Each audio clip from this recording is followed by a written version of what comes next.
मेरा हमदम मेरा दोस्त कमलेश्वर. किसका हमदम किसका दोस्त कमलेश्वर? राजेंद्र यादव जी का. राजेंद्र यादव आराയിരുന്നു? कौन थे राजेंद्र यादव? हिंदी के जाने माने लेखक, कहानीकार एवं आलोचक. साथ ही राजेंद्र यादव जी काफ़ी लोकप्रिय संपादक भी थे. हंस पत्रिका, जो कि हिंदी साहित्यिक जगत में काफ़ी फेमस जर्नल थी, उसका संपादन उपन्यास सम्राट प्रेमचंद जी ने किया था और जिसका प्रकाशन रुक गया था 1953 के बाद. उसका प्रकाशन रुक सा गया था और राजेंद्र यादव जी ने हंस पत्रिका का पुनः प्रकाशन किया. 31 जुलाई 1986 को प्रेमचंद जी की जयंती पर उन्होंने हंस पत्रिका का पुनः प्रकाशन आरंभ किया. तो हंस पत्रिका के संपादक थे രാജേന്ദ്ര യാദവ്. രാജേന്ദ്ര യാദവ് ഹിന്ദി സാഹിത്യത്തിലെ ഒരു ഫേമസ് ക്രിട്ടീക്കാണ്, റൈറ്ററാണ്, നോവലിസ്റ്റാണ്. അദ്ദേഹം തൻ്റെ സുഹൃത്ത് കമലേശ്വറിനെ പറ്റി എഴുതിയ ഒരു സംസ്മരൺ, അതിൽ രേഖാചിത്രൻ്റെ ക്യാരക്ടറിസ്റ്റിക്സും ഉണ്ട്. അതാണ് മേരാ ഹംദം മേരാ ദോസ്ത് കമലേശ്വർ. ഇപ്പം രാജേന്ദ്ര യാദവിൻ്റെ ഒരു വലിയ കോൺട്രിബ്യൂഷൻ ഹിന്ദി സാഹിത്യ ലോകത്ത് ഹൻസ് എന്ന പേരുള്ള ഒരു വളരെ ഫേമസ് ജേർണൽ ഉണ്ടായിരുന്നു. അത് ഉപന്യാസ് സമ്രാട്ട് പ്രേംചന്ദിൻ്റെ ഒരു മാനസ പുത്രിയായിരുന്നു ഈ ജേർണൽ ഹംസ് എന്ന് പറയുന്നത്. അദ്ദേഹം ആക്ച്വലി ജീവിതം മുഴുവനും ഇങ്ങനെ പ്രസ് നടത്തി കടം കയറിയ ഒരു വ്യക്തിയാണ് പ്രേംചന്ദ്. അപ്പം അദ്ദേഹത്തിൻ്റെ ഒരു മാസ്റ്റർ പീസ് എന്ന് വേണേൽ പറയാം. വളരെ ഫേമസ് ആയിട്ടുള്ള ഒരു ലിറ്റററി ജേർണൽ ഹിന്ദിയിലുണ്ടായിരുന്നായിരുന്നു ഹംസ്. അപ്പോൾ ആ ഹംസ് സാമ്പത്തിക ബുദ്ധിമുട്ട് കാരണം തന്നെ നിന്നുപോയി. അതിൻ്റെ ഒരു പബ്ലിക്കേഷൻ നിന്നുപോയി. അതിനെ പുനർജീവിപ്പിച്ച ഒരു വ്യക്തിയാണ് രാജേന്ദ്ര യാദവ്. അപ്പോൾ ആ നിലയ്ക്ക് അദ്ദേഹത്തിൻ്റെ കോൺട്രിബ്യൂഷൻ വളരെ വലുതാണ്. അത് 1953 നിന്നുപോയ ഒരു ജേർണലാണ്.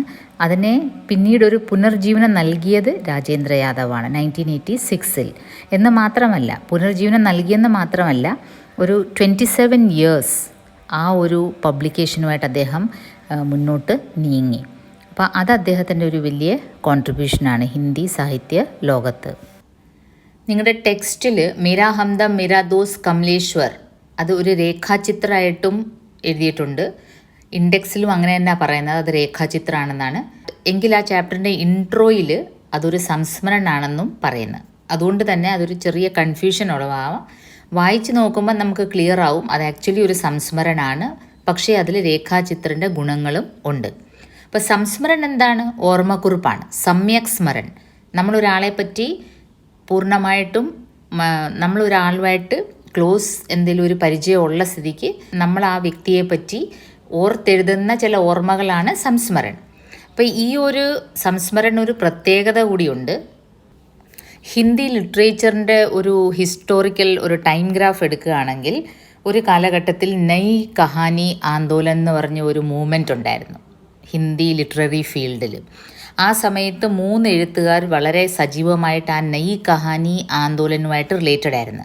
അതിലൊന്ന് രാജേന്ദ്ര യാദവ്, ഈ സംസ്മരൺ എഴുതിയ വ്യക്തി, പിന്നെ മോഹൻ രാകേഷ് എന്ന് പറഞ്ഞൊരു വലിയ ഡ്രമാറ്റിസ്റ്റ് ആൻഡ് റൈറ്റർ, പിന്നെ കമലേശ്വർ. അപ്പോൾ ഇവർ 3 പേരും വളരെ സജീവമായിട്ട് ഈ നയി കഹാനി ആന്തോലൻ എന്ന് പറഞ്ഞ ഒരു ലിറ്റററി മൂവ്മെൻറ്റിലെ ഭാഗമായിരുന്നു. അപ്പോൾ ഇവർ ആ കാലഘട്ടത്തിൽ പരസ്പരം ഓർമ്മക്കുറിപ്പുകൾ എഴുതിയിരുന്നു, ഒരാൾ മറ്റൊരാളെ പറ്റി. ഓക്കെ, ക്ലിയർ ആയോ? കൺഫ്യൂസ്ഡ് ആവരുത്. രാജേന്ദ്ര യാദവ്, മോഹൻ രാകേഷ്, കമലേശ്വർ, ഈ 3 റൈറ്റേഴ്സ് വളരെ സുഹൃത്തുക്കളുമായിരുന്നു. ഒരേ കാലഘട്ടത്തിൽ സമകാലീനരായിട്ട് ശക്തമായിട്ട് എഴുതിക്കൊണ്ടിരുന്നവരായിരുന്നു. അപ്പോൾ ഇവർ മേരാ ഹംദം മേരാ ദോസ്ത് എന്ന് പറഞ്ഞ ഒരു കളക്ഷൻ ഓഫ് ഓർമ്മക്കുറിപ്പ് പരസ്പരം എഴുതിയിരുന്നു, ഒരാൾ മറ്റൊരാളെ പറ്റി. അതിൽ രാജേന്ദ്ര യാദവ് കമലേശ്വറിനെ പറ്റി എഴുതിയ സംസ്മരണമാണ് ഇപ്പം നമ്മൾ എൻജോയ് ചെയ്യാൻ പോകുന്നത്. ഇപ്പം ഓർമ്മക്കുറിപ്പാണെങ്കിലും ഇതിൻ്റെ പല കാര്യങ്ങളും രേഖാചിത്രമായിട്ട് വളരെ കണക്റ്റഡ് ആണ്. രേഖാചിത്ര ക്യാ ഹോത്താ ഹൈ? ജैसे कोई आर्टिस्ट स्केच द्वारा सुंदर चित्र बनाते हैं, वैसे ही രേഖാചിത്ര में ശബ്ദോं द्वारा ചിത്ര खींचा जाता है. ഒരു ആർട്ടിസ്റ്റ് എങ്ങനെ സ്കെച്ചിലൂടെ വളരെ മനോഹരമായി ക്യാൻവാസിൽ ഒരു ചിത്രം പ്രസൻറ്റ് ചെയ്യുന്നു, അതുപോലെ വാക്കുകൾ കൊണ്ട് ഒരു വ്യക്തിനെയോ ഒരു വസ്തുവോ അല്ലെങ്കിൽ ഏതെങ്കിലും ഒരു ഇൻസിഡൻറ്റും ആകാം വാക്കുകൾ കൊണ്ട് മനോഹരമായി വർണ്ണിക്കുന്നതിനെയാണ് രേഖാചിത്രം എന്ന് പറയുന്നത്. അതിനെ ഒരു ശബ്ദ ചിത്രകല എന്ന് വേണേ പറയാം.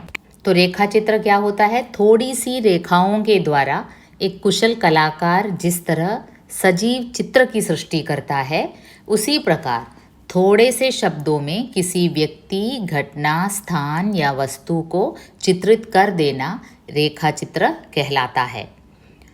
ഹിന്ദിയിൽ മഹാദേവി വർമ്മ, രാംകൃഷ്ണ ബേനിപുരി ഇവരൊക്കെ രേഖാചിത്ര എഴുതി വളരെ ഫേമസ് ആയ വ്യക്തികളാണ്. ഈ ഓർമ്മക്കുറിപ്പ് ഹിന്ദി സാഹിത്യവുമായിട്ട് റിലേറ്റഡ് ആയിട്ടുള്ളവർക്ക് വളരെ ഇൻട്രസ്റ്റിംഗ് ആയിട്ട് തോന്നാം. കാരണം ഈ കമലേശ്വർ എന്ന റൈറ്ററിൻ്റെ ഓരോ രചനകൾ പിറന്നത് എങ്ങനെയാണെന്നും അതിനെപ്പറ്റിയുള്ള ഒരു വിലയിരുത്തലാണ്. കാരണം ഇത് എഴുതിയിരിക്കുന്നത് ഒരു ക്രിട്ടീക്കായിട്ടുള്ള രാജേന്ദ്ര യാദവാണ്. ക്രിട്ടീക്കാന്ന് മാത്രമല്ല, രാജേന്ദ്ര യാദവ് കമലേശ്വറിൻ്റെ ഡീപ്പ് ഫ്രണ്ടുമായിരുന്നു. അതുകൊണ്ട് തന്നെ നമുക്ക് ആ എഴുത്തുകാരൻ്റെ റൈറ്റിംഗ് സ്റ്റൈൽ, അദ്ദേഹം എങ്ങനെയാണ് കഥകൾ എഴുതുന്നത്, അത് ഈ കഥകളിൽ ആത്മാർത്ഥത എത്രമാത്രം ഉണ്ട്, കള്ളത്തരം ഉണ്ടോ, പിന്നെ അദ്ദേഹത്തിൻ്റെ സ്വഭാവ വിശേഷതകൾ, ഇതെല്ലാം നമുക്കിതിൽ മനസ്സിലാവും. പക്ഷേ നിങ്ങൾ ഒരു സെക്കൻഡ് ലാംഗ്വേജ് കുട്ടികൾ എന്ന നിലയ്ക്ക് നിങ്ങൾക്ക് കമലേശ്വർ ആരാന്നറിയില്ല, കമലേശ്വറിൻ്റെ ഒരു സ്റ്റോറിയും നിങ്ങളൊരു പക്ഷേ വായിച്ച് കാണത്തില്ല, നിങ്ങൾക്ക് രാജേന്ദ്ര യാദവ് ആരാന്നറിയില്ല. അപ്പം നിങ്ങളെ സംബന്ധിച്ച് ഇത് അല്പം ബോറിംഗ് ആയിട്ട് തോന്നാം, ഇത് മനസ്സിലാവാൻ അല്പം ബുദ്ധിമുട്ടായിട്ട് തോന്നാം. പഠിപ്പിക്കുന്ന ഞങ്ങൾക്കും ഇതൊരു ബുദ്ധിമുട്ടായിട്ട് തന്നെ തോന്നാം. ഒരു MA സ്റ്റുഡൻറ്റിൻ്റെ അടുത്ത് പറയുന്ന പോലെ നിങ്ങളുടെ അടുത്ത് ഇത് ഞങ്ങൾക്ക് പറയാൻ ഒക്കത്തില്ല. അതുകൊണ്ട് തന്നെ നമുക്കിതിൽ വേണ്ട കാര്യങ്ങൾ മാത്രം ഗ്രഹിച്ച് മുന്നോട്ട് പോകാം. അപ്പോൾ ഇതിൽ നമ്മൾ അറിഞ്ഞിരിക്കേണ്ടത് കമലേശ്വർ എന്ന എഴുത്തുകാരൻ്റെ ക്യാരക്ടറിസ്റ്റിക്സ്, അദ്ദേഹത്തിൻ്റെ പ്രൊഫഷണലിസം, എഴുത്തിൻ്റെ സ്റ്റൈല്, പേഴ്സണാലിറ്റി, ഇതിനെപ്പറ്റിയെല്ലാം ഒരു ഔട്ട്ലൈൻ ഈ സംസ്മരൺ വായിക്കുമ്പോൾ നമുക്ക് കിട്ടണം. പിന്നെ അദ്ദേഹത്തിൻ്റെ വ്യക്തിപരമായ ഒരു അപ്പിയറൻസ് നമ്മുടെ മുമ്പിൽ വരച്ചു കാട്ടുന്നത് ശബ്ദചിത്രത്തിലൂടെയാണ്. അപ്പോൾ ആ രേഖാചിത്രൻ്റെ ക്യാരക്ടറിസ്റ്റിക്സ് എവിടെയൊക്കെ വരുന്നു, ഏതൊക്കെ പാരഗ്രാഫിൽ നമുക്ക് കമലേശ്വർ എന്ന വ്യക്തിയുടെ ആ ഒരു രൂപം നമ്മുടെ മുമ്പിൽ, നമ്മൾ കമലേശ്വറിനെ കണ്ടിട്ടില്ല, കമലേശ്വറിൻ്റെ ആ ഒരു രൂപവും ഭാവവും അദ്ദേഹത്തിൻ്റെ ഒരു സ്വഭാവ വിശേഷതയും വാക്കുകൾ കൊണ്ട് എങ്ങനെ രാജേന്ദ്ര യാദവ് വരച്ച് കാട്ടുന്നു, ഇതൊക്കെയാണ് നമുക്കിവിടെ വേണ്ടത്. അപ്പം നമുക്ക് ഈ സംസ്മരണെ അല്ലെങ്കിൽ രേഖാചിത്രനെ ആ രീതിയിൽ നമുക്കിത് കൈകാര്യം ചെയ്യാം. ഓപ്പണിംഗ് പാരഗ്രാഫിൽ ദുഷ്യന്ത് കുമാർ എന്ന് പറഞ്ഞ ഹിന്ദിയിൽ ആ സമയത്ത് ഒരു ഫേമസ് ഷായർ ഉണ്ടായിരുന്നു, ഷായറി ചെയ്യുന്ന വ്യക്തി. അപ്പം ദുഷ്യന്ത് കുമാർ രാജേന്ദ്ര യാദവിനോട് കമലേശ്വറിനെ പറ്റി പറഞ്ഞ ഒരു കമൻ്റാണ് ഈ ഒരു ഓപ്പണിംഗ് പാസേജിൽ നമുക്ക് കാണാൻ പറ്റുന്നത്. ഈ രാജേന്ദ്ര യാദവും ദുഷ്യന്ത് കുമാറും ഡൽഹിയിൽ തന്നെ അടുത്തടുത്തായിരുന്നു, റോത്തക് റോഡ് എന്ന് പറഞ്ഞ ഒരു ഏരിയയിൽ അടുത്തടുത്തായിരുന്നു താമസിച്ചിരുന്നത്. അപ്പോൾ രാജേന്ദ്ര യാദവിനെ കണ്ടപ്പം ദുഷ്യന്ത് കുമാർ ഇങ്ങനെ ഒരു കമൻറ്റ് കമലേശ്വറിനെ പറ്റി പാസ് ചെയ്യുകയുണ്ടായി. അപ്പം അതാണ് ഇതിൽ ആദ്യം ഓപ്പണിംഗ് പാസേജിൽ പറയുന്നത്. कमलेश्वर साला सच बोल ही नहीं सकता, दुष्यंत बीड़ी मुंह में लगाकर कहता है। वह जब गंभीर हो तब भी कुछ न कुछ उछालता लगता है, उसे छिपाने के लिए ढेर सा धुआं नाक से निकालता है, ज़रा ज़रा सी बातों में और बिना वजह झूठ बोलता है। आप पूछिए मद्रास होटल की तरफ से आ रहे हो तो जवाब देगा नहीं, सिंधिया हाउस से चला आ रहा हूँ, सूरत से बदमाश नहीं लगता, मैं ज़ोर से हंस पड़ता हूँ. ഈ मैं ഇവിടെ രാജേന്ദ്ര യാദവാണ്. രാജേന്ദ്ര യാദവിനോട് അടുത്ത് തന്നെ താമസിക്കുന്ന ഷായറായ ദുഷ്യന്ത് കുമാർ കമലേശ്വറിനെ പറ്റി, തേർഡ് പേഴ്സൺ കമലേശ്വറിനെ പറ്റി പറയുന്ന കമൻ്റാണ്. അയാൾ എന്താണ്, സച്ച് ബോൽ ഹി നിഹി സക്ത, ഈ കമലേശ്വർ ഉണ്ടല്ലോ വാ തുറന്ന കള്ളമേ പറയൂ, ജറാ ജറാസി ബാത്തോമേ ഓർ ബിനാ വജ ഝൂട്ട് ബോൾത്താ ഹെ, ഒരു കാര്യവും ഇല്ലാതെ ഒരു പർപ്പസും ഇല്ലാതെ കള്ളം പറയുന്ന ഒരു വ്യക്തിയാണ് കേട്ടോ ഈ കമലേശ്വർ. മദ്രാസ് ഹോട്ടലിൽ നിന്ന് വരികയാണെങ്കിൽ നമ്മൾ ചോദിക്കുക എവിടുന്നാണ് വരുന്നതെന്ന് പറയുമ്പോൾ അവൻ പറയും സിന്ധ്യ ഹൗസിൽ നിന്ന് വരികയാണെന്ന്. സൂറത്ത് സേ ബദ്മാഷ് നഹി ലഗ്ത, ഫേസ് കണ്ടാൽ ഒരു കള്ളം പറയുന്ന ഒരു ബദ്മാഷ്, ഒരു ചട്ടമ്പിയാണെന്ന് തോന്നില്ല, പക്ഷേ വാ തുറന്നാൽ കമലേശ്വർ കള്ളം മാത്രമേ പറയൂ. അപ്പം കമലേശ്വറിനെ പറ്റി ഈ ഒരു കമൻറ്റ് ആരാണ് പാസ് ചെയ്തത്? ദുഷ്യന്ത് കുമാറാണ്. അദ്ദേഹം ഒരു ഷായറായിരുന്നു. അദ്ദേഹം രാജേന്ദ്ര യാദവിനോട് പറഞ്ഞ ഒരു കാര്യമാണ്. അപ്പം രാജേന്ദ്ര യാദവ് കമലേശ്വറിനെ പറ്റി പറഞ്ഞ ഈ കമൻറ്റ് അത്ര സീരിയസ് ആയിട്ട് എടുക്കത്തില്ല. കാരണം രാജേന്ദ്ര യാദവിന് കമലേശ്വറിനെയും ദുഷ്യന്ത് കുമാറിനെയും രണ്ടുപേരെയും നല്ലപോലെ അറിയാം. ഈ ദുഷ്യന്ത് കുമാറിനോട് രാജേന്ദ്ര യാദവ് പണ്ടൊരിക്കൽ പറഞ്ഞിരുന്നു, അബ് തൂ കാഫി ബഡാ ഹോ ഗയാ ഹൈ, ജിമ്മേദാർ പദ് പർ ഹൈ, अपने अंदर कुछ सीरियसनेस और सोब्राइटी ला और यह बचकानी हरकतें बंद कर. एक तो तेरी शक्ल ही ऐसी है कि गिरहकट और उठाईगिरी का गुमान हो और फिर तेरी यह करतूतें. ഈ പറഞ്ഞ ദുഷ്യന്ത് കുമാർ കമലേശ്വറിനെ പറ്റി ഇങ്ങനെ ഒരു കമലേശ്വർ കള്ളനാണ് എന്ന് പറഞ്ഞ കമൻറ്റ് പറഞ്ഞ ദുഷ്യന്ത് കുമാറിനോട് ഒരിക്കൽ രാജേന്ദ്ര യാദവ് പറയുകയുണ്ടായി, നീ ഇപ്പോൾ ഒരു നല്ലൊരു പൊസിഷനിൽ എത്തിയിരിക്കുകയാണ്, നിൻ്റെ മുഖം കണ്ടാൽ തന്നെ ഒരു കള്ളലക്ഷണം ഉണ്ട്, അതുകൊണ്ട് നീ അല്പം നിൻ്റെ പ്രവൃത്തിയിലും അത് കണ്ടാൽ പിന്നെ ആൾക്കാർ തെറ്റിദ്ധരിക്കും നീ ശരിക്കും ഒരു കള്ളനാണെന്ന്. അതുകൊണ്ട് നിൻ്റെ പ്രവൃത്തി അല്പം സീരിയസ് ആക്കണം, നീ അല്പം മെച്യൂറായിട്ട് പെരുമാറണം എന്ന് രാജേന്ദ്ര യാദവ് ദുഷ്യന്ത് കുമാറിനെ ഒരിക്കൽ ഉപദേശിച്ചിരുന്നു. അതുകൊണ്ട് തന്നെ अभी से उसके दिमाग में बैठ गया कि वह शक्ल से भला आदमी नहीं लगता और कोई दूसरा यह बात न कह बैठे, इसलिए खुद दूसरों के बारे में यही कहता फिरता है. सुबह से कमलेश्वर दूसरा शिकार था. അപ്പോൾ രാജേന്ദ്ര യാദവ് ദുഷ്യന്ത് കുമാറിൻ്റെ ഈ ഒരു കമൻറ്റ്, കമലേശ്വറിനെ പറ്റിയുള്ളൊരു കമൻറ്റ്, അതിനെ എങ്ങനെയാണ് എടുത്തത്? ദുഷ്യന്ത് കുമാറിന് സ്വയം ഒരു കള്ളലക്ഷണമുണ്ട്, അത് മാറ്റണമെന്ന് ഞാൻ പറഞ്ഞതുകൊണ്ട് ഇപ്പം ദുഷ്യന്ത് കുമാറിൻ്റെ ഒരു സ്വഭാവം എന്താണ്? ആരെപ്പറ്റി പറഞ്ഞാലും അയാൾക്കൊരു കള്ളലക്ഷണമുണ്ട്, അയാൾ കള്ളം പറയുന്ന വ്യക്തിയാണ് എന്ന് സ്വയം അങ്ങ് പറയുകയാണ്. ഇന്ന് ഇതിപ്പോൾ രണ്ടാമത്തെ വ്യക്തിയാണ്. ആദ്യം വേറെ ആരെയെപ്പറ്റി പറഞ്ഞ് ഇപ്പം കമലേശ്വറാണ് രണ്ടാമത്തെ ദുഷ്യന്ത് കുമാറിൻ്റെ ഇര. കാര്യം ക്ലിയർ ആയോ? അല്പം കൺഫ്യൂസിങ് ആയിട്ട് തോന്നാം, പക്ഷേ കമലേശ്വറിനെ നിങ്ങൾ ഇത്രയും മാത്രം മനസ്സിലാക്കിയാൽ മതി. കമലേശ്വർ ഒരു കള്ളം പറയുന്ന വ്യക്തിയാണ്, അദ്ദേഹത്തിനോട് എവിടുന്നാ വന്നതെന്ന് ചോദിച്ചാൽ വെറുതെ കള്ളം പറയും എന്നുള്ളൊരു കമൻറ്റ് പാസ്സാക്കിയത് ദുഷ്യന്ത് കുമാറാണ്. ആരോട് പറഞ്ഞു? രാജേന്ദ്ര യാദവിനോട്. പക്ഷേ രാജേന്ദ്ര യാദവിന് ഇവരെ രണ്ടുപേരെയും നല്ലപോലെ അറിയാം. അപ്പം രാജേന്ദ്ര യാദവിന് മനസ്സിലായി ദുഷ്യന്ത് എന്തുകൊണ്ടാണ് ഇങ്ങനെ ഒരു കമൻറ്റ് പാസ് ചെയ്തത്, ഒരു നെഗറ്റീവ് കമൻറ്റ് മറ്റുള്ളവരെ പറ്റി. കാരണം ദുഷ്യന്തിന് സ്വയം ഒരു കള്ളലക്ഷണമുണ്ട് എന്ന് രാജേന്ദ്ര യാദവ് ഒരിക്കൽ പറയുകയുണ്ടായി. അത് മാറ്റണം, നീ ഇനിയിപ്പോൾ ഒരു സീരിയസ്നെസ്സൊക്കെ വരുത്തണം, നീ ഒരു നല്ല പൊസിഷനിൽ എത്തിയിരിക്കുകയാണ്, അപ്പോൾ അത് തെറ്റിദ്ധരിക്കപ്പെടും. അപ്പോൾ തൻ്റെ കള്ളലക്ഷണം മറയ്ക്കാൻ വേണ്ടിയാണ് ദുഷ്യന്ത് കുമാർ ഇപ്പോൾ ഒരു പുതിയ സ്വഭാവമായിട്ട് ഇറങ്ങിയിരിക്കുന്നത്. മറ്റുള്ളവരെ പറ്റി അവർക്ക് കള്ളലക്ഷണം ഉണ്ടെന്ന് ആദ്യമേ അങ്ങ് പറഞ്ഞ് തുടങ്ങും. लेकिन कमलेश्वर शक्ल से बदमाश नहीं, शैतान और इंटेलिजेंट लगता है.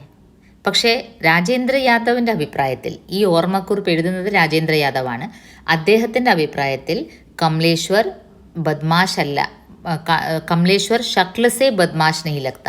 കമലേശ്വറിൻ്റെ ഫേസ് കണ്ടാൽ ഒരു കള്ളത്തരം, ഒരു കള്ളലക്ഷണം ഒന്നും തോന്നത്തില്ല. ഷേത്താൻ ഓർ ഇൻ്റലിജൻറ്റ് ലഗ്ത ഹെ.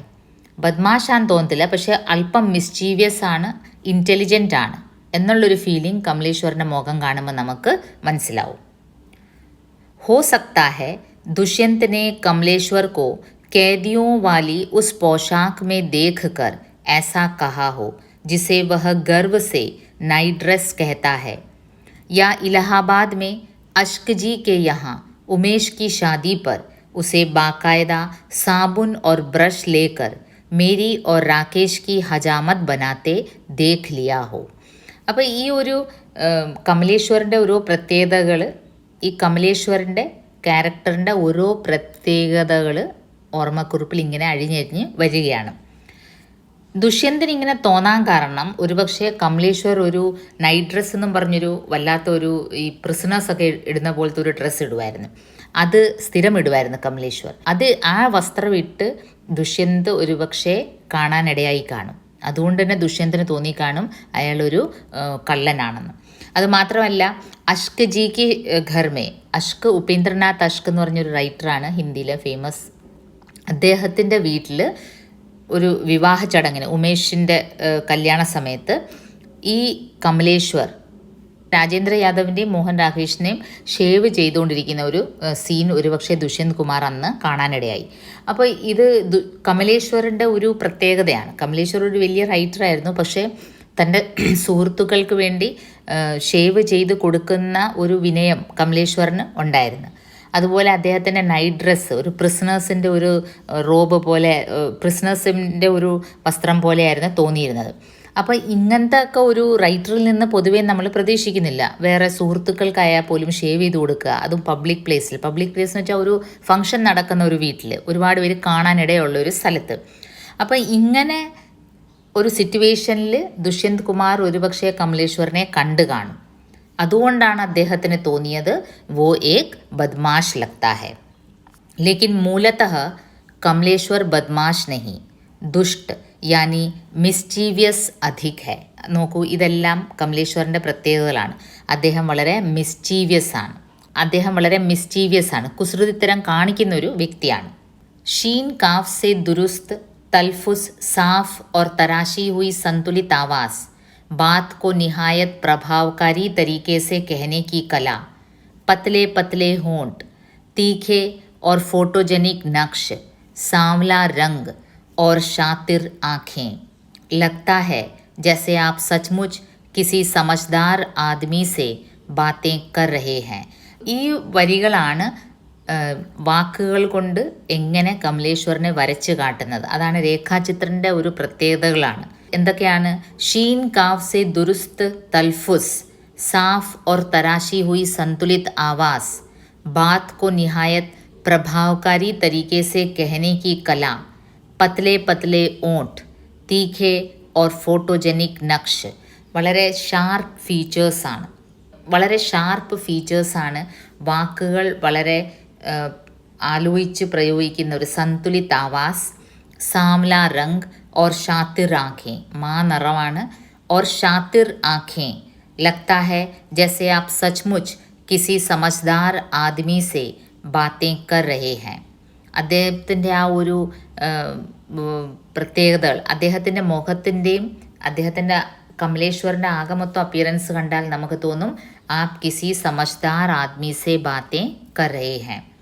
एक हाथ की उंगलियां खोल खोल कर मेज़ पर हाथ पटक पटक कर वह आपको घंटों किसी ऐसी किताब, फिल्म, घटना, कहानी या चीज़ के बारे में सविस्तार पूर्ण आत्मविश्वास से बताता रहेगा जिसे न उसने पढ़ा है न देखा है और न उसके बारे में उसे कोई जानकारी है. അപ്പോൾ കമലേശ്വറിൻ്റെ ഒരു പ്രത്യേകത എന്താണ്? ഫേസ് കണ്ടാൽ വളരെ സമജ്ദാർ ആദ്മി, മാ നിറവാണ്, വളരെ ഫോട്ടോജനിക് ഫീച്ചേഴ്സാണ്. പക്ഷേ മണിക്കൂറുകളോളം അദ്ദേഹം കിസി കിതാബ്, കിസി ഫിലിം, കിസി ഘടന, കിസി കഹാനി, ഏതെങ്കിലും ഒരു സിനിമ, ഏതെങ്കിലും ഒരു ഇൻസിഡൻറ്റ്, ഏതെങ്കിലും ഒരു ബുക്കിനെ പറ്റി മണിക്കൂറുകളോളം ഇങ്ങനെ മേശപ്പുറത്ത് കൈ അടിച്ചടിച്ച് കാര്യങ്ങൾ പറഞ്ഞ് നമ്മളെ ഇങ്ങനെ അതിലേക്കിങ്ങനെ നമ്മളോടിങ്ങനെ ആ ബുക്കിനെ പറ്റിയോ ആ സിനിമയെ പറ്റിയോ പറഞ്ഞുകൊണ്ടേയിരിക്കും. സത്യം എന്തായിരിക്കും? ആ സിനിമ അദ്ദേഹം കണ്ടു കാണില്ല, ആ ബുക്ക് അദ്ദേഹം വായിച്ചു കാണില്ല, ആ ഇൻസിഡൻറ്റ് നടന്നപ്പോൾ അദ്ദേഹം അവിടെ ഉണ്ടായിരുന്നതേ ഇല്ല. പക്ഷേ കാര്യങ്ങൾ വളരെ റിയലിസ്റ്റിക്കായിട്ട് നമ്മളെ ബോധിപ്പിക്കുന്ന രീതിയിൽ വർണ്ണിക്കാൻ കമലേശ്വറിന് നല്ലൊരു കഴിവായിരുന്നു. इसलिए दुष्यंत की इतनी बात सच है, कमलेश्वर अव्वल नंबर का झूठा है. मुंह से जब वह झूठ बोलता है तो एक अच्छी कंपनी होता है और कलम से बोलता है तो सफल कहानीकार. അതുകൊണ്ട് തന്നെ ദുഷ്യന്ത് പറഞ്ഞതിൽ ചില കാര്യങ്ങൾ സത്യമുണ്ട്. കാരണം കമലേശ്വർ കള്ളം പറഞ്ഞാലും നമുക്ക് വിശ്വസിക്കാൻ തോന്നും. वो अव्वल नंबर का झूठा है, मुंह से जब वह झूठ बोलता है तो एक अच्छी कंपनी होता है. പക്ഷേ ചിലരുണ്ടല്ലോ, കള്ളം പറഞ്ഞാലും നമുക്ക് ആ ഒരു കമ്പനി ഇഷ്ടപ്പെടും, നമുക്ക് കേട്ടുകൊണ്ടിരിക്കാൻ തോന്നും. ആ വ്യക്തി ആ ഇൻസിഡൻറ്റ് കണ്ടു കാണില്ല, പക്ഷേ ചിലരുടെ ഒരു ഡിസ്ക്രൈബ് ചെയ്യുന്ന ഒരു രീതി കണ്ടാൽ നമുക്കത് ഇഷ്ടപ്പെടും. അതുപോലെ ജബ് കമലേശ്വർ കലം സെ ബോൾത്താ ഹെ തോ സഫൽ കഹാനിക്കാർ ഹോത്താ ഹെ. ആ സാധനം തന്നെ കമലേശ്വർ എഴുത്തിലൂടെ പ്രകടിപ്പിക്കുമ്പോൾ അയാൾ ഒരു സക്സസ്ഫുൾ റൈറ്ററായിട്ട് മാറും. मुझे कोई आश्चर्य नहीं होगा अगर वह भी एक दिन कृष्णचंद्र जैसा सफल और पॉपुलർ कहानीकार बन बैठे.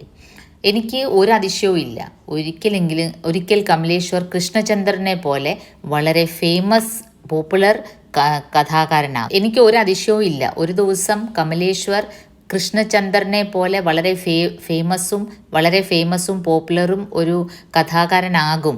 ആ കാര്യത്തിൽ എനിക്കൊരു സംശയമില്ല. കാരണം കാണാത്ത കാര്യം ഇത്ര മനോഹരമായിട്ട് വർണ്ണിക്കാൻ കഴിവുള്ള കമലേശ്വർ ആ കാര്യങ്ങൾ കഥയിലൂടെ എഴുതുമ്പം വായനക്കാരും അത് പൂർണ്ണമായിട്ടും അങ്ങ് വിശ്വസനീയമായിട്ട് അങ്ങ് വിശ്വസിക്കും.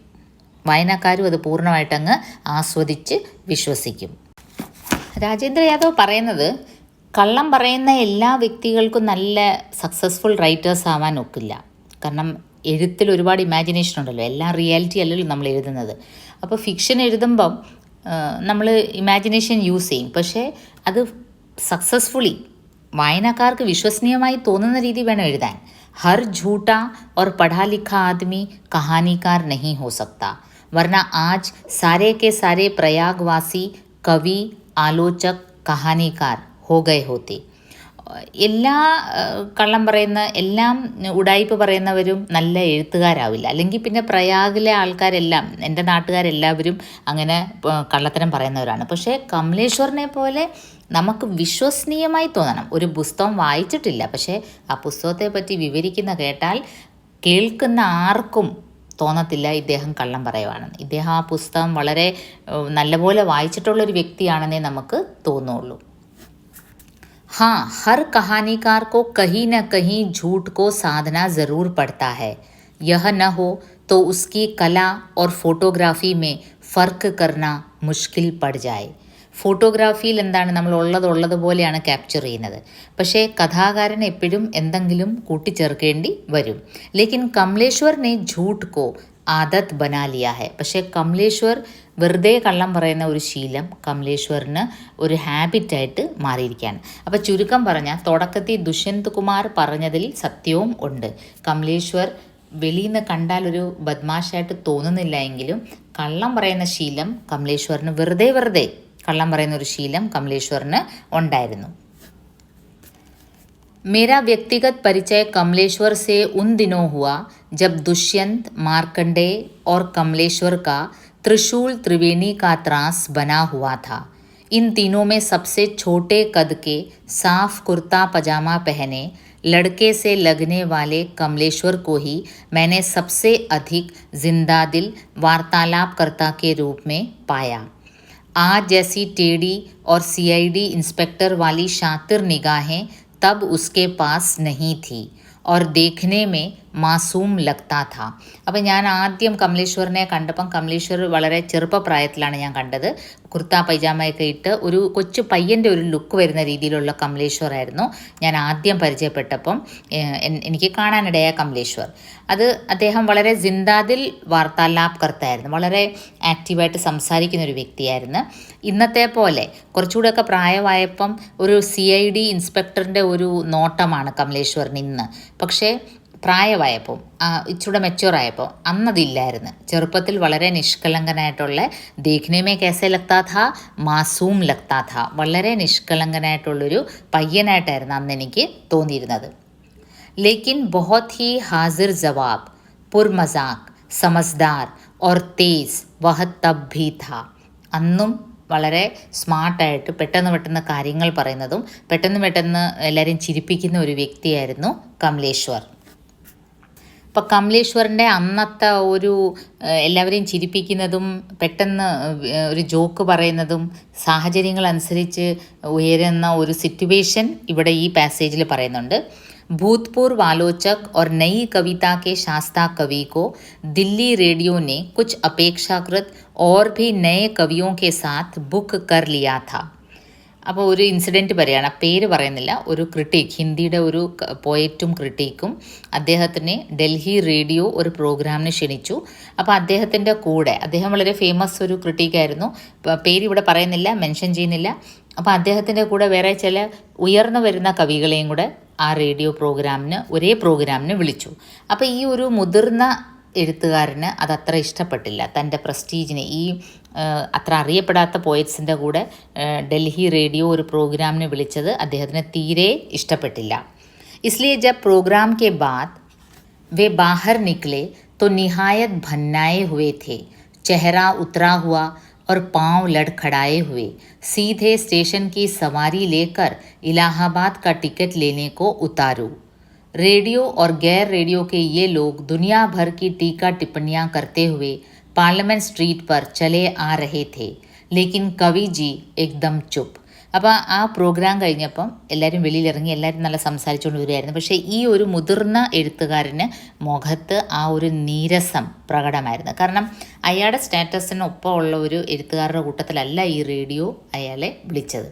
അപ്പോൾ ആ ഒരു ദേഷ്യം അയാളുടെ മുഖത്ത് പ്രത്യക്ഷമായിട്ട് കാണാമായിരുന്നു. അയാൾ ആരോടും സംസാരിക്കുന്നില്ല. അയാൾക്ക് എത്രയും വേഗം ട്രെയിനിൽ ടിക്കറ്റ് എടുത്ത് അങ്ങ് പോകണം. कमलेश्वर से नहीं रहा गया और निहायत ही संजीदा स्वर में बोला, साहब क्या आप घंटे भर के लिए मुझे अपना चेहरा उधार दे देंगे? അപ്പോൾ കമലേശ്വറിന് ഇത് കണ്ടിട്ട് ഒട്ടും ഇഷ്ടപ്പെട്ടില്ല. കമലേശ്വർ അന്ന് ചെറുപ്പമായിരുന്നു. കമലേശ്വറിന് മനസ്സിലായി ഈ ഒരു ഫേമസ് ആലോചകന്, ക്രിട്ടിക്കിന് ഈ ഒരു ഗ്രൂപ്പിൽ ഒരു ഫംഗ്ഷന് പങ്കെടുത്തത് തീരെ ഇഷ്ടപ്പെട്ടില്ല. അപ്പോൾ കമലേശ്വർ ചോദിക്കും, സാറേ സാറിൻ്റെ മുഖം, സാറിൻ്റെ ഫേസ് എനിക്ക് 1 മണിക്കൂറിലേക്കൊന്ന് കടം തരാമോ? സബ് ലോഗ് ചോങ്കെ, യഹ ക്യാ മാംഗ് ഹൈ? कवि ने प्रश्न दृष्टि से देखा, गला सूखा हुआ होगा इसलिए इशारे से ही पूछा, क्यों? അപ്പോൾ അയാളങ്ങ് ഞെട്ടി. അപ്പോൾ നമ്മളൊരാളുടെ ഫേസ് കുറച്ച് നേരത്തേക്കൊന്ന് കടം തരുമെന്ന് ചോദിച്ചാൽ നമ്മൾ ഞെട്ടും. അപ്പോൾ ആ ഒരു എഴുത്തുകാരൻ ചോദിക്കും, എന്തിനാണ്? कवि ने प्रश्न दृष्टि से देखा, बस सिर्फ घंटे भर को ही चाहिए, फिर लौटा दूंगा. അപ്പോൾ കമലേശ്വർ എന്താണ് മറുപടി പറയുന്നത്? എനിക്ക് 1 മണിക്കൂറത്തേക്ക് മതി, പിന്നെ ഞാൻ അങ്ങ് തിരിച്ചു തരാം. अब सबने आग्रह किया, क्यों भाई, आखिर मकसद तो बताओ. അപ്പോൾ കേട്ട് നിന്ന് എല്ലാവരും പറയും, എന്താ കാര്യം എന്താണെന്ന് ചോദിക്കും. तो निहायत मासूम लहजे में जवाब देता है, धीरे से जूते खाने का मन करता है. എനിക്ക് ചെരുപ്പിൻ്റെ അടി കൊള്ളാൻ ആഗ്രഹം തോന്നുന്നു. കാരണം ഇദ്ദേഹത്തിൻ്റെ അപ്പം പറഞ്ഞു വന്നതിൻ്റെ അർത്ഥം എന്താണ്? ഈ വ്യക്തി അയാൾ ഇച്ചിരി വലിയ പോയറ്റാണെന്നുള്ളൊരു അഹങ്കാരം അയാൾക്കുണ്ട്. അതുകൊണ്ട് തന്നെ അയാൾ ബാക്കിയുള്ളവരായിട്ടൊന്നും മിങ്കിൾ ചെയ്യാതെ വളരെ ദേഷ്യത്തിൽ നടക്കുന്നു. അയാൾക്ക് ഈ റേഡിയോനോടും ദേഷ്യമാണ്. അപ്പോൾ ഇങ്ങനെയൊരു വ്യക്തിക്ക് വാസ്തവത്തിൽ എന്താണ്? ചെരുപ്പിൻ്റെ അടിയാണ് കൊള്ളേണ്ടത്. അഹങ്കാരമാണ് ഒരു റൈറ്ററിന് തീരെ പാടില്ലാത്തൊരു കാര്യം. जूते खाने को मन करता है, बात शायद बहुत चुभ जाती, लेकिन कमलेश्वर का अंदाज़े बयां और बाद के कहे. പക്ഷേ എല്ലാവരും കമലേശ്വർ അത് വളരെ മനോഹരമായിട്ട് പറഞ്ഞതുകൊണ്ട് എല്ലാവരും വളരെ അത് ഒരു ചിരി മൂഡിൽ എടുത്ത്. കാരണം എല്ലാവരും ഇത് നോട്ട് ചെയ്യുന്നുണ്ടായിരുന്നു. ഒരു പ്രോഗ്രാം കഴിഞ്ഞ് ഇറങ്ങി വരുമ്പം ബാക്കി എല്ലാവരും സംസാരിക്കുന്ന ഈ ഒരു ഫേമസ് റൈറ്റർ മുഖവും വീർപ്പിച്ച് ഇങ്ങനെ നടക്കുന്നത് കാണുമ്പോൾ എല്ലാവർക്കും കാര്യം പിടികിട്ടി. പക്ഷേ ആർക്കും അത് പറയാനുള്ള ഒരു ധൈര്യമില്ലായിരുന്നു. അത് പക്ഷേ ഇത്രയും മനോഹരമായിട്ട്, താങ്കളുടെ മുഖം എനിക്ക് 1 മണിക്കൂറിന്ന് കടം തരുമോ, എന്തിനാന്ന് ചോദിക്കുമ്പോൾ എന്താണ്? എനിക്ക് ചെരുപ്പിൻ്റെ അടി കൊള്ളാനാണ്. അപ്പോൾ അത്രയും ഒരു സ്മാർട്ടും അപ് ടു ദ പോയിൻ്റായിട്ട് കാര്യങ്ങൾ അവതരിപ്പിക്കാനുള്ള ഒരു കഴിവ് ആർക്കുണ്ടായിരുന്നു? കമലേശ്വറിന്. അതാണ് ഇവിടെ രാജേന്ദ്ര യാദവ് പോയിൻ്റ് ചെയ്യുന്നത്. നെക്സ്റ്റ് പാരഗ്രാഫിൽ, ഈ ഒരു വലിയ പാരഗ്രാഫിൽ മെയിനായിട്ട് കമലേശ്വർ എഴുതിയ പല സ്റ്റോറീസിൻ്റെയും പേരാണ്. അത് നിങ്ങൾക്കൊരു പക്ഷേ അറിയില്ല, പക്ഷെ ഞാനിങ്ങനെ മെൻഷൻ ചെയ്തു പോവാം. നീലി ഝീൽ കമലേശ്വറിൻ്റെ ഒരു ഫേമസ് സ്റ്റോറിയാണ്. രാജാ നിർബൻസിയ, പിന്നെ ഇത് 3 दिन पहले की रात, डाक बंगला, एक सड़क 57 गलियाँ, ഇതെല്ലാം കമലേശ്വറിൻ്റെ ഫേമസ് സ്റ്റോറീസാണ്. ഓക്കെ, ഈ സ്റ്റോറീസിനെ പറ്റി, ഈ സ്റ്റോറീസ് രാജേന്ദ്ര യാദവ്, സുഹൃത്ത്, എഴുത്തുകാരൻ, നയി കഹാനി ആന്തോലൻ്റെ ഒരു വ്യക്തി, ഇതെല്ലാം വായിച്ചിട്ടുമുണ്ട്. അപ്പോൾ ഈ കഥകളെ പറ്റി അദ്ദേഹം വായിച്ചിട്ടുള്ളത് കൊണ്ട് ഈ കഥകളെ അദ്ദേഹം അനലൈസ് ചെയ്ത് പറയുന്നതാണ് ഈ പാരഗ്രാഫിൽ. ആസ് സച്ച് നമുക്ക് ഈ പാരഗ്രാഫ് അത്ര ഇമ്പോർട്ടൻ്റ് അല്ല, so will just skip it. और कभी कभी मुझे आश्चर्य हुआ करता था कि जिस व्यक्ति की निगाह से वातावरण का महीन से महीन डिटेल और नाजुक रेशा न छूटे, जो जड़ परिवेश को सजीव मूड दे देने की कला में ऐसा माहिर हो, उसकी आँख कथानक और व्यक्तियों की मोटी मोटी असंगतियों पर क्यों नहीं जाती. ഇനി ഈ പാരഗ്രാഫിൽ കമലേശ്വറിൻ്റെ കഥകളുടെ ഒരു അനലൈസ് ചെയ്തു. കാരണം എഴുതിയിരിക്കുന്ന രാജേന്ദ്ര യാദവ് ഒരു ക്രിട്ടിക് കൂടിയാണ്. അപ്പോൾ തൻ്റെ സുഹൃത്തായ കമലേശ്വറിൻ്റെ കഥകൾ വായിച്ചിട്ട്, അപ്പോൾ ഇത് അന്നത്തെ കാലത്ത് ഒരു വലിയ സംഭവമായിരുന്നു കേട്ടോ. കാരണം എഴുത്തുകാർ പരസ്പരം ഓർമ്മക്കുറിപ്പുകളിലൂടെ രചനകളെപ്പറ്റി മെൻഷൻ ചെയ്യുന്നത് അന്നൊരു വലിയ സംഭവമായിരുന്നു. മേരാ ഹംദം മേരാ ദോസ്ത് ഇറങ്ങിയപ്പോൾ അതൊരു വലിയ അങ്ങനെ ആരും ചെയ്യാത്തതാണ്. കാരണം എഴുത്തുകാർ ജീവിച്ചിരിക്കുമ്പം തന്നെ തൻ്റെ സുഹൃത്തായ മറ്റേ എഴുത്തുകാർ അതിനെപ്പറ്റി, ആ രചനകളെപ്പറ്റി ഇങ്ങനെ വളരെ പേഴ്സണൽ ടച്ചോടെ പറയുമ്പം അതൊരു പുതിയ ഒരു സംഭവമായിരുന്നു. അപ്പോൾ ഇവിടെ ഈ കഥകളൊക്കെ മെൻഷൻ ചെയ്തല്ലോ, നീലി ഝീൽ, പിന്നെ രാജാ നിർബൻസിയ, 3 दिन पहले की रात, डाक बंगला, एक सड़क, 57 गलियाँ. കമലേശ്വറിൻ്റെ ഈ സ്റ്റോറീസ് എല്ലാം വായിച്ചിട്ട് രാജേന്ദ്ര യാദവ് പറയാണ്, कभी कभी मुझे आश्चर्य हुआ करता था कि जिस व्यक्ति की निगाह से वातावरण का महीन से महीन ഡീറ്റെയിൽ ആ ഒരു കാര്യം, ഒരു കഥ പറയുമ്പം ആ ഒരു എൻവയൺമെൻറ്റ്, ആ ഒരു പശ്ചാത്തലത്തിൻ്റെ മൈന്യൂട്ട് ഡീറ്റെയിൽസ് കമലേശ്വർ ശ്രദ്ധിക്കുമായിരുന്നു.